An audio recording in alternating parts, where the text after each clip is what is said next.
ओम नमः शिवाय। ज्योतिष की पाठशाला के अध्याय 14 में आपका स्वागत है। पुनः आज हम बात करेंगे ग्रहों के बारे में।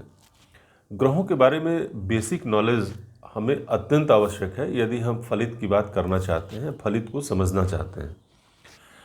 आपकी पत्रिका में ग्रह की क्या स्थिति है, इसके देखने के कई दृष्टिकोण हैं। जैसे किस भाव में ग्रह हैं, किस स्थिति में है, किन ग्रहों से दृष्ट हैं।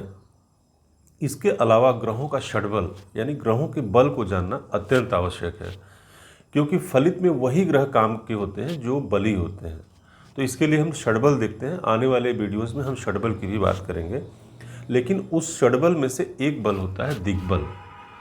यदि आपका ग्रह दिग्बली है तो एक अत्यंत पावरफुल पोजीशन में आप इसे समझ सकते हैं कि वो एक आपको रिजल्ट देने की स्थिति में आता है यदि ग्रह दिग्बली हो। तो पत्रिका में दिग्बल को समझेंगे कैसे, इस विषय पर आज इस वीडियो में बात करेंगे। अत्यंत छोटा वीडियो होगा।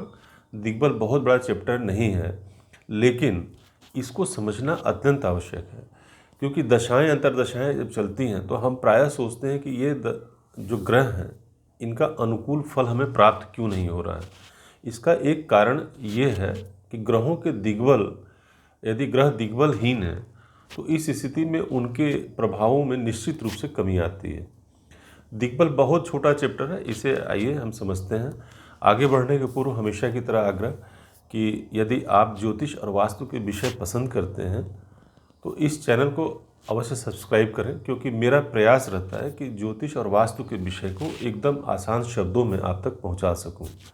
वीडियो पसंद आए तो इसे लाइक भी करें और बेल आइकॉन दबाएं, ताकि हमारे आने वाले वीडियो की सूचना आपको समय से प्राप्त हो सके। तो आगे की जानकारी के लिए आइए चलते हैं सिस्टम पर। ग्रहों के दिग्बल को समझने के लिए सबसे पहले आपको दिशाओं का ज्ञान होना चाहिए।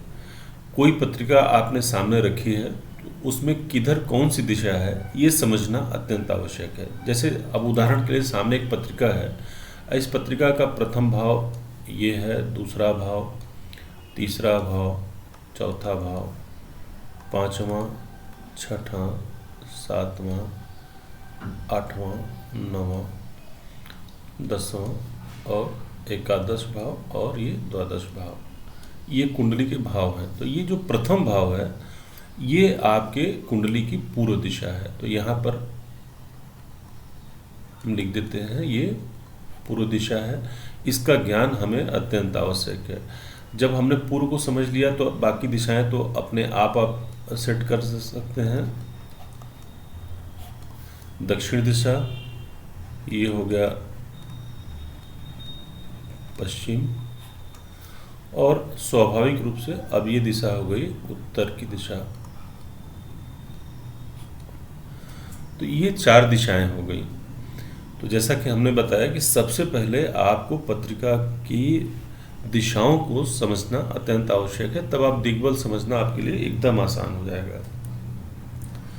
अब आपकी पत्रिका का जो पूर्व दिशा का भाव है यानी प्रथम भाव, यहाँ पर जो ग्रह दिग्बली होते हैं उसमें से पहला ग्रह है गुरु, यानी गुरु प्रथम भाव में दिग्बली होते हैं, और इनके साथ जो दूसरा ग्रह दिग्बली होता है वो है बुध।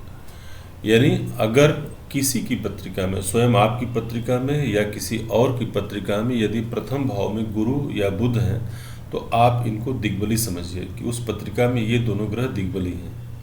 और इस प्रकार से चतुर्थ भाव में सबसे पहला ग्रह जो है वो हो गया शुक्र, जो कि दिग्बल जिसे प्राप्त होता है चतुर्थ भाव में, और इसके बाद दूसरा ग्रह है चंद्र।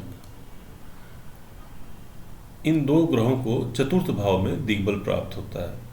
तो ये आपने समझ लिया। और सप्तम भाव में यानी आपकी पत्रिका के पश्चिम दिशा में यहाँ पर जो ग्रह दिग्बली होते हैं वो होते हैं शनि, क्योंकि शनि की दिशा ही पश्चिम है।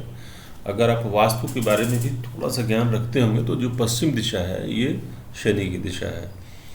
दक्षिण दिशा मंगल की दिशा है। स्वाभाविक रूप से मंगल यहाँ पर इस भाव में दिग्बली होते हैं, और इनके साथ जो ग्रहों के राजा हैं यानी सूर्य, ये दो ग्रह इस भाव में दिग्बली होते हैं।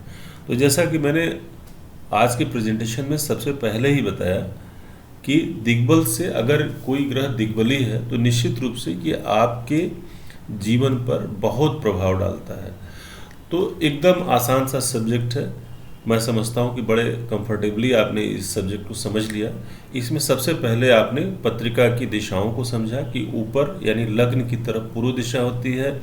सप्तम भाव जो है पत्रिका का, ये ध्यान रखिएगा कि जो नंबर्स लिखे हुए ये भावों के नंबर हैं, ये राशियों के जो नंबर के यानी क्रमांक है वो नहीं लिखा हुआ है। तो सप्तम भाव में पश्चिम दिशा, दशम भाव जो है पत्रिका का वो दक्षिण दिशा, और उत्तर भाव यानी चतुर्थ भाव जो है कुंडली का यह उत्तर दिशा में होता है। तो ये हो गया ग्रहों का दिग्बल। इसे भी आप जब भी आप कोई पत्रिका देखें तो ग्रहों के दिग्बल को आप अवश्य ध्यान दें। यदि आपने ज्योतिष की पाठशाला के बाकी अध्याय नहीं देखे हैं तो आप इन्हें भी अवश्य देखें अपने ज्योतिष ज्ञान में वृद्धि के लिए। तो शीघ्र मिलते हैं अगले वीडियो में। धन्यवाद।